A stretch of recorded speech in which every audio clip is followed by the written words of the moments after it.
Hello students, welcome back. I am Nitika from HD class. Question number 9, exercise 8.1.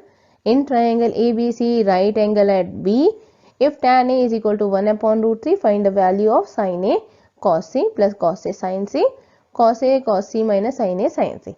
आपको तो question दे दिया है, इसमें क्या दिया हुआ है, tan A की वैल्यू दे रखी है और साथ में बोला कि राइट ट्राइंगल है जो कि एंगल B पर 90 डिग्री फॉर्म करता है। तो इसका मतलब क्या हुआ, आपको तो एक से आपने क्या करना है, पहले साइन की वैल्यू निकालनी है, फिर कॉस की वैल्यू निकालनी है। हमने ट्राइंगल ड्रॉ कर दिया जिसमें 90 डिग्री जो है वो कहाँ पर है, बी पर है। ठीक, अब हमारे पास क्या है, tan का फॉर्मूला क्या था, पंडित बद्री प्रसाद हर हर बोल हमने याद किया था, फिर भी एक बार याद कर लेते। पंडित बद्री प्रसाद, वैसे मैंने साइड में फॉर्मूला लिखा हुआ है, आपको याद रहेगा, पर स्टिल आपको याद रखने के लिए हर हर बोल, यानी हमारे पास जो पंडित जी हैं उनको कहा गया कि आप हर हर बोलो। जब हर हर बोल रहे थे, अचानक से लोगों ने सोना दिया, चांदी दी, तो उन्होंने क्या किया, उनको काम दिया गया कि आप सोना चांदी जो है उसे तोलो और बताओ कि कितना है। तो उन्होंने सोना चांदी तोला और क्या मिला, कम सोना चांदी। यहाँ कम के से नहीं यूज करते, यहाँ पर सी से कम सोना चांदी। ठीक है, कम सोना चांदी उसे मिला। अब ये हो गया हमारा पूरा फॉर्मूला, किसका, साइन का, कॉस का, टैन, कोसिकेंट, क्योंकि साइन का अपोजिट है कोसिकेंट, सिकेंट और कॉट थीटा। क्लियर हो गया। अब साइन का क्या है, परपेंडिकुलर ओवर हाइपोटेन्यूज, हमारा टाइम टैन का है तो टैन है परपेंडिकुलर ओवर बेस, तो ये हमारा 1 जो है वो परपेंडिकुलर है और जो √3 है वो क्या है, बेस है।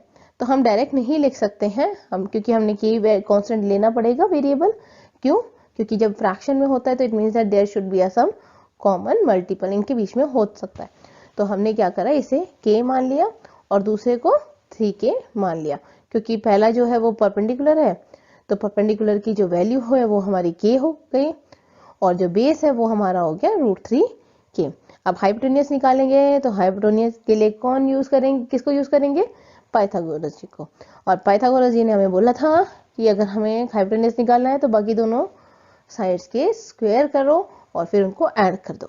क्लियर, तो सॉल्व करेंगे तो हमें मिला 2k, तो हमें हाइपोटेन्यूज मिल गया, हाइपोटेन्यूज हमें कितना मिला, 2 मिल गया। ठीक, तो हमारा जो हाइपोटेन्यूज है उसे हम लेके पहले कॉस साइन उसकी वैल्यू फाइंड करेंगे।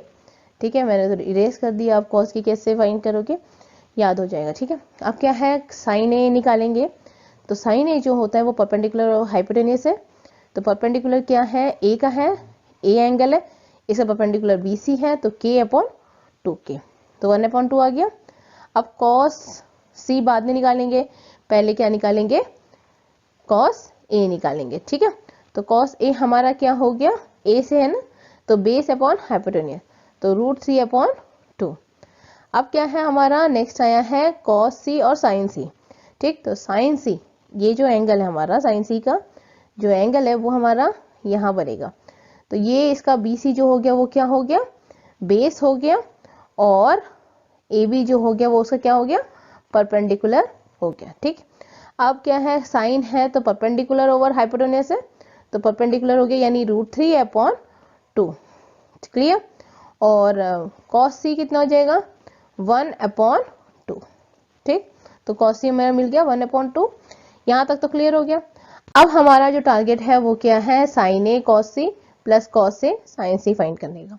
तो साइन ए की वैल्यू क्या है हमारे पास, 1/2, कॉस सी की वैल्यू क्या है, 1/2। इन दोनों को वैल्यू लेंगे और मल्टीप्लाई कर देंगे, फिर कॉस ए और साइन सी की वैल्यू को मल्टीप्लाई कर देंगे। ठीक है, तो हमें मिला 1/2, 1/2, √3/2, √3/2। तो सॉल्व किया तो हमें मिला 1, ये वैल्यू मिल गई। क्लियर हो गया। अब दूसरा जो है वो क्या है, कॉस ए कॉस सी, बस अब यहाँ पर आपने क्या करना है, वैल्यू को पुट करना है, तो √3/2 इंटू 1/2। ठीक है, तो कॉस ए का क्या है, √3 इंटू 1/2 प्लस माइनस साइन ए साइन सी, तो 1/2 माइनस √3/2, तो कितना मिला आपको, 0। क्लियर हो गया आपको। ठीक है, क्योंकि यहाँ में क्या मिला, √3/4, √3/4 minus √3/4 which is equal to 0। I hope आपको क्लियर हो गया। कोई प्रॉब्लम आती है आप कमेंट बॉक्स में पूछ सकते हो, कोई और वीडियो पसंद आई तो लाइक कीजिए, शेयर कीजिए, सब्सक्राइब कीजिए।